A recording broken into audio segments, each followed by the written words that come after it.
Hello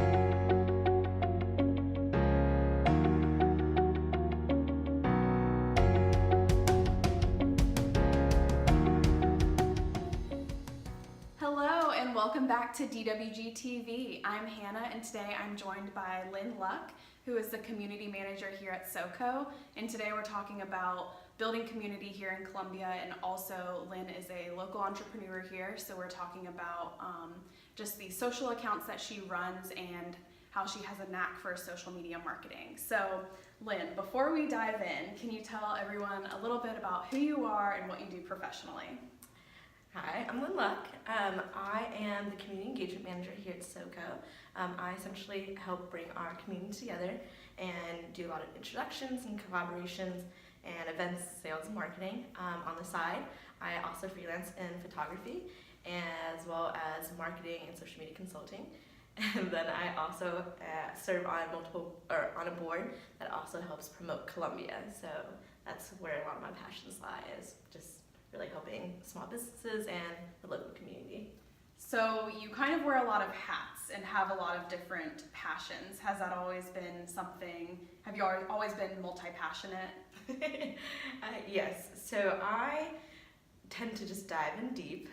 Every time I have a hobby, I essentially just go full force. Anytime I join any extracurricular activity or just any projects, nonprofits, volunteer work, I just kind of dive right in. And so awesome. Whenever I find something that I love, I just kind of go full steam ahead, which awesome. leads to really fun opportunities. Yeah, of course. So have you always known what you wanted to do professionally? How did you happen upon this career path? So I always knew that I wanted to work in a advertising realm, I guess. So I went to school for advertising. I had a background in hospitality, so a lot of my background is, working with a lot of communities and stuff. But the advertising realm, I actually worked in newspapers and then digital advertising, back to newspaper, and with my experience with working with account management to analytics as well as sales, it kind of really developed into this new realm and kind of has transitioned me into SoCo because I really work with small businesses and interacting with them and manage everyone around here and seeing what I can do to help them. So it's changed a little bit over time, but I don't think I ever projected, I'm going to be a community manager. Right, exactly. But with that background in hospitality, I love really supporting all that kind of stuff. It all kind of came together. Exactly. So awesome. So for our viewers who don't know what SoCo is, can you explain its purpose and what it's all about and kind of just how you came into this role as the community engagement manager? Yeah, so SoCo is a open office concept. We house over 130 members representing 70 different companies.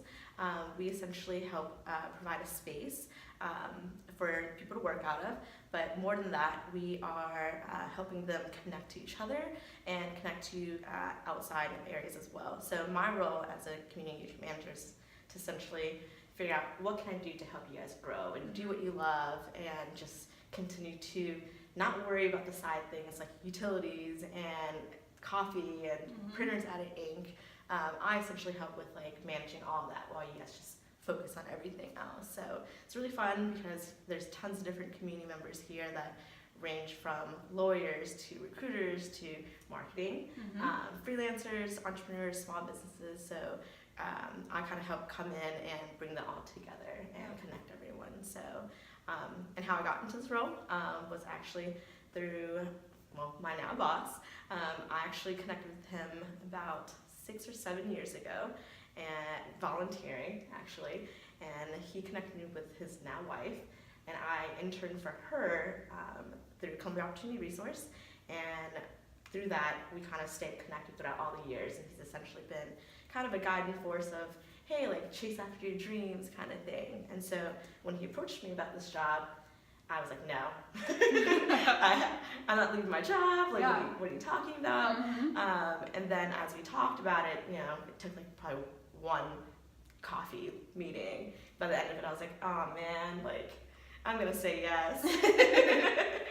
So I left my full-time job in advertising and decided to take the leap of faith and come over to SoCo and I'd been in advertising for 6 or 7 years at this point, and so the transition was exciting, Yeah. a little scary, but at the same time, he really encouraged me to chase after my dreams, which is the whole focus of SoCo, is to work hard and to continue to chase after your passion. So that was really appealing to me. So I came over here, and it's been a fun ride ever since. Yeah, we love being here.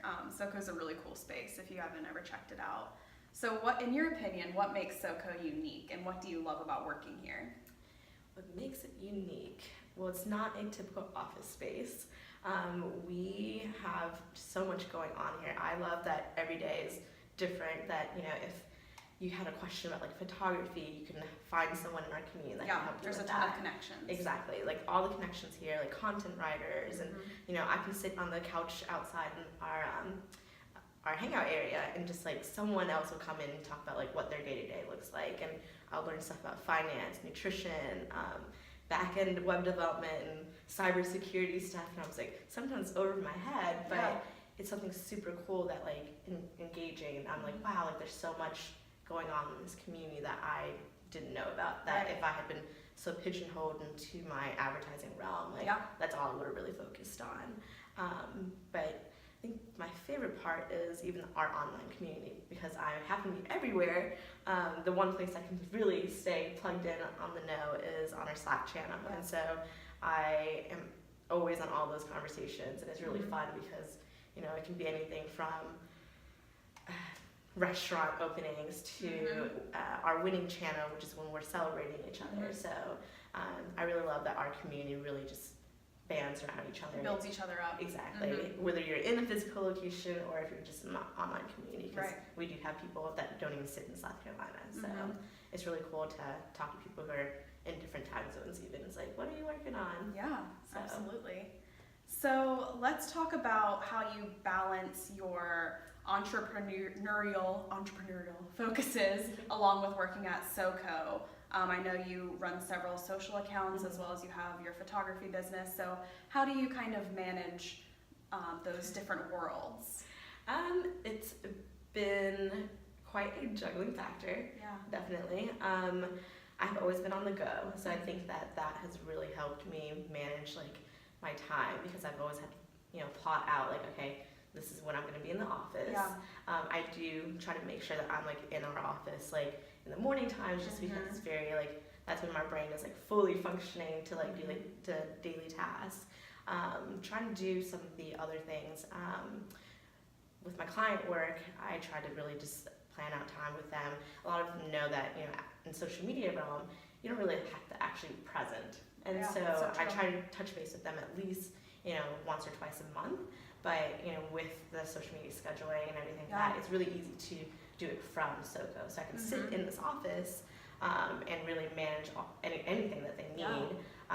Some of the photography stuff obviously have to be like on site, and that kind of stuff. Like I just make sure that there's enough leeway in my schedule and block it off in my day-to-day that I can really help out with that. So it's fun. Sometimes things do pop up, and I'm just like, wow, like that wasn't scheduled at all. But you kind of just have to lean into it and roll the punches because things are going to happen and things are going to change, and in the entrepreneur world, like no day is the same anyway.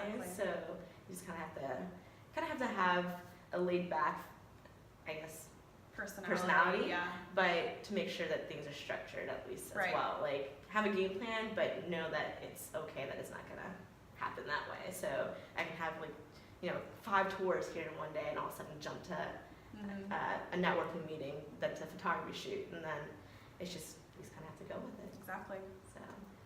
So let's talk about your social media content. So what is your secret to success for planning cohesive and impactful and consistent content on social? So I love images. Obviously, I'm a photographer. I think that a good photo really can say a lot. It doesn't need to have long, winding captions or anything, but like if it captures like what your story is, and that's like something that I think is really great, whether it's food or clothing or an event. Like if people can feel like they're part of it, then I feel like that's like something that's really great with social media. Now that there's like social media stories and highlights and all this other kind of stuff. Like, it's really easy to tell this cohesive like story and brand through different channels, and so it's just a lot of fun with that. But do you tend to like doing just images like on Instagram? Do you like just posting Instagrams, or are you more into stories? Like, what is your take there? I've started to lean more into stories just because with the new algorithms with social media, it's really hard to like be consistently on top. So I'll try to post during some of my high engagement hours, but even then, like, you know, there's nothing guaranteed. Exactly. But when you're in the story or in your highlights, you know, you're already at the top. And as people are scrolling, sometimes as they're just scrolling through social, it pops by as, oh, like, here's the stories that you missed, and you can scroll through and like check all of that. But so I've been trying to multi-post, I guess, where it's even like, hey, in my story, it will say, check my post. Just because, you know, you can miss that, and like sometimes people don't check their social media for a couple of days, and you want to be like, okay, well, still stay top of mind kind of thing, and try to be consistent about it. So don't go weeks on end when you're not posting, because people just kind of think you are fading off and disappear. So what is your take on scheduling posts versus posting in real time? I think scheduling posts is smart. So you always have consistent content, but you need to also know that, you know, there's going to be in the moment stuff. Right. So just having a mix of the two. Yeah. Okay. If there's stuff that are in the moment, then I might add it to our story instead. So some of my clients, if we have people come through and they are posting on their stories or in their Instagram posts, I will share it into our story and then save that post for later on to curate and put it into the actual feed later on. So just kind of having that mix, knowing that you can't always have everything scheduled. Exactly. So, but as long as everything looks cohesive and to brand, then that's all that matters. So great advice. So your content is very Columbia centric, and you do a great job at making our city look vibrant and really letting it shine. So what do you love about Columbia? There's so much I can list. Have you always lived here? I have not always lived here. I moved here 10 years ago. And I thought I was on the first train out of here, you know, after college. I'm from South Carolina, so I was very much thinking like I would just move up north, and all my friends and roommates actually it's really funny, they're all from north, and my family's from the north, so I just expected, oh, move to a big city kind of thing. When I interned through CORE, that actually helped open a lot of doors to see the outside bubble of the university. And that was something that was really encouraging, because for me, like, I always thought like 5 Points Vista, like the university, Horseshoe, and there wasn't much else. And in the past 5 years, so much has grown. And with that internship, I was partnered with the Chamber of Commerce, and so I got to really see all these small businesses that were out there in daylight hours and things like that. It's always really interesting to see all the other small businesses work together, and I think that's the great thing about Columbia, is that we're a mid-sized city, and you can meet a new person every single day. But then at the end of the day, you will form relationships with these kinds of people. Whereas I think in bigger cities, you don't really get that close-knit community feeling. And community is really big to me. And so even when people were asking me, when am I going to move? Like, you should move here, X, Y, and Z. I was like, no, like, I feel like my place is here. I can make an impact.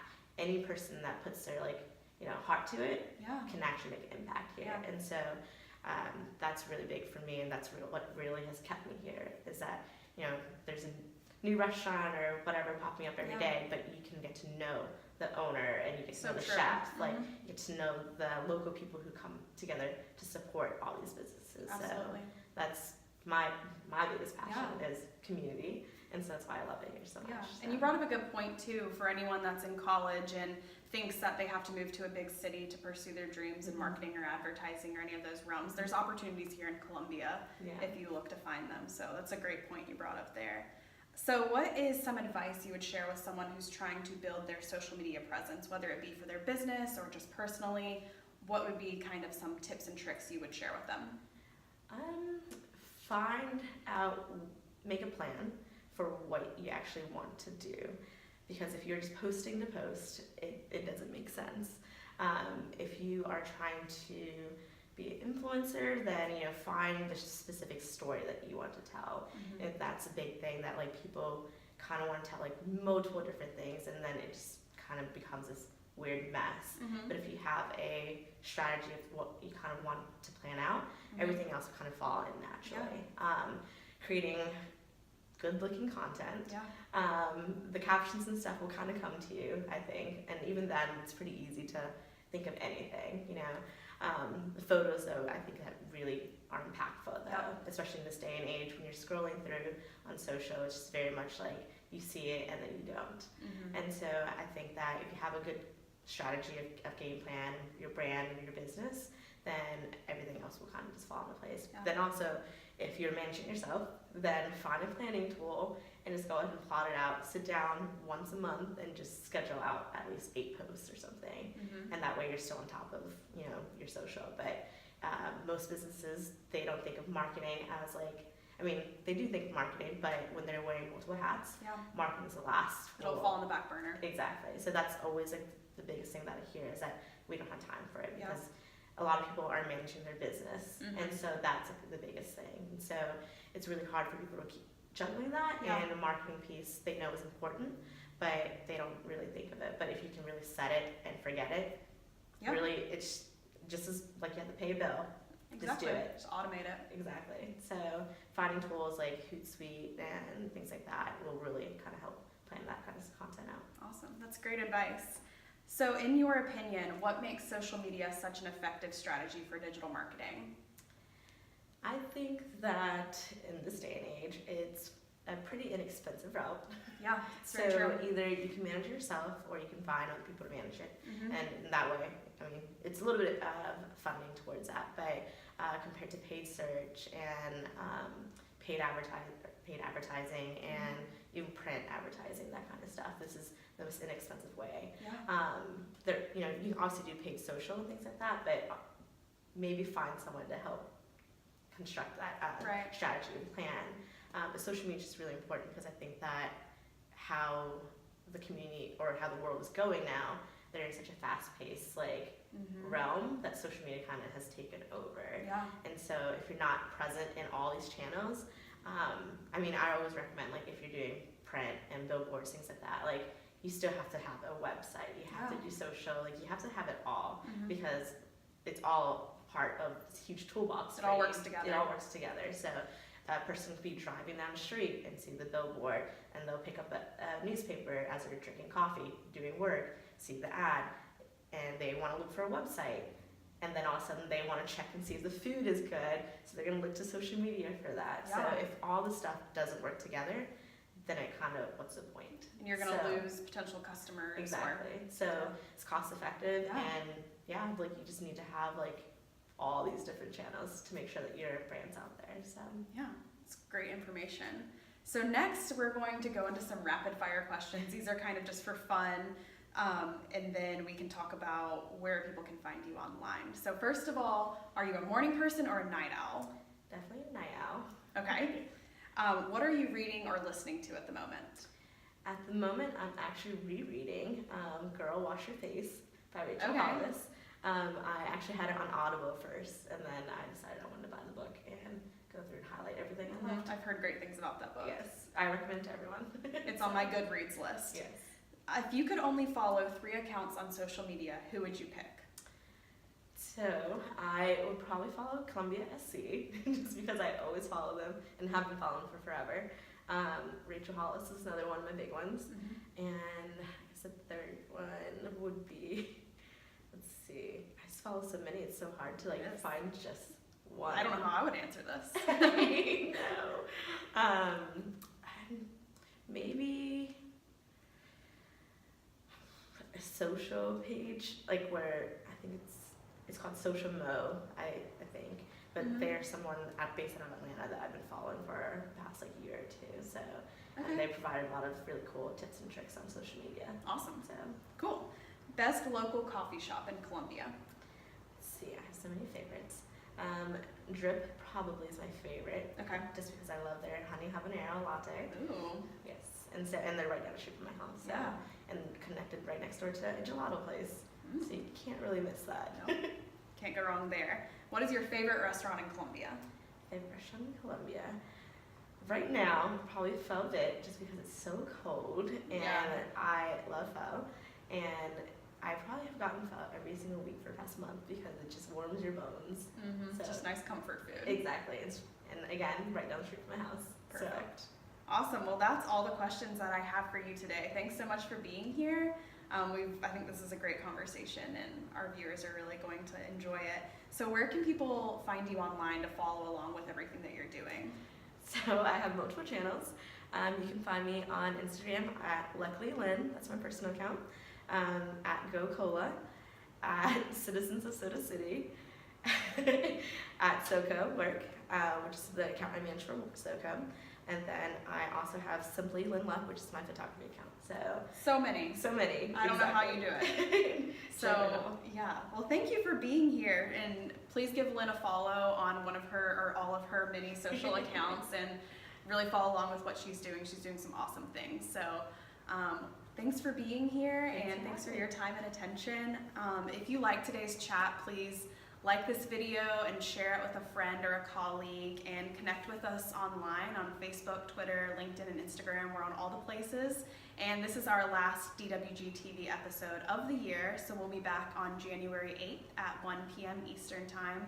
So tune in there and have a great holiday season spent with your family and friends, and we will see you in the new year. Thanks everyone, bye.